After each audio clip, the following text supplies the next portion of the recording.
I have with me Dr. Bernardo Merizalde, and he is the Vice President of the LMHI. So I thought, you can't leave the Vice President out. He's probably the most important because he's taking over the reins next time, right? Supposedly. Yes, supposedly. So tell us, Dr. Merizalde, how was your introduction into LMHI? How did that happen? Well, I was actually here in Bogota, Colombia, where I grew up.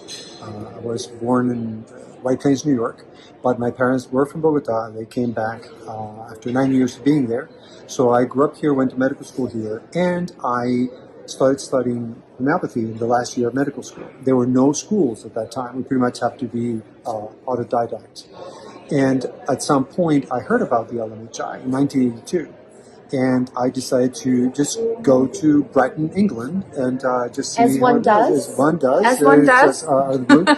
And then I started getting to see what the organization was, and just loved it because it holds on the basic principles of homeopathy and homeopathy. And I felt that that was a great way to continue in my career, my education, and sharing with colleagues.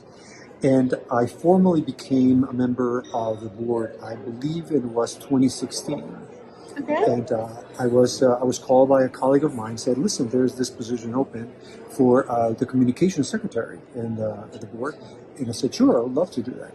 So I became the As one does. As one does. So I became the communications secretary to help with the spread of the word about what is homeopathy, trying to address the issues of the challenges, the conflicts with skeptics, and the dismissal of what homeopathic medicine is, because that really irks me.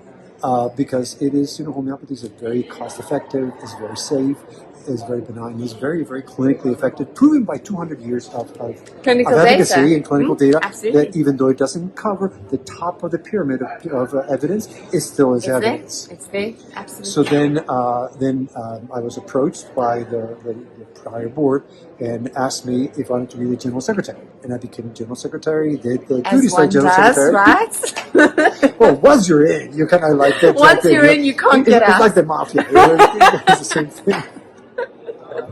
Should we not tell them that we've just likened them to the mafia? Well, I don't know. Maybe they'll like it. Maybe they're good mafias. Yeah, exactly. And we're trying to change things for the world with not self-interest, but for humanity. Absolutely. And so we're the mafia for humanity. There we go. We'll take that. We'll take that, right?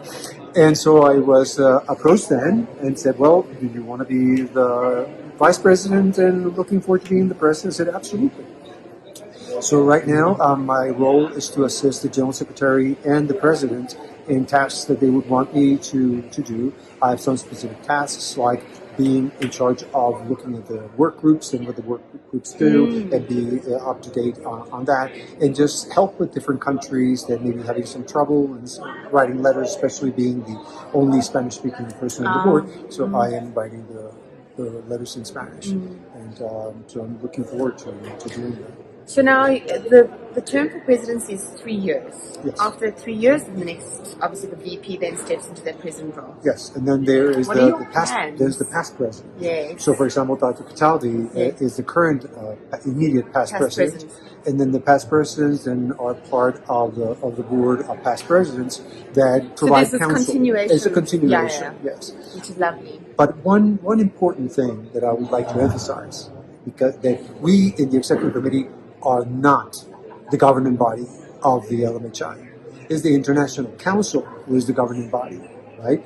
MVPs from all the world. And we need you as national vice presidents to be active, to be able to work in your nation, to improve the homeopathy in your nation, look at the international organization just as a guiding post, as a coordinating organization, but work with your local national organizations, make homeopathy strong in your country. That's the way we can build it. That's how we grow. That's how we grow. And we get, the executive committee then gets input from the national vice presidents, look at what's happening around the world, so we can then start planning, executing different plans, and we present it to the IC and then follow through. That's it.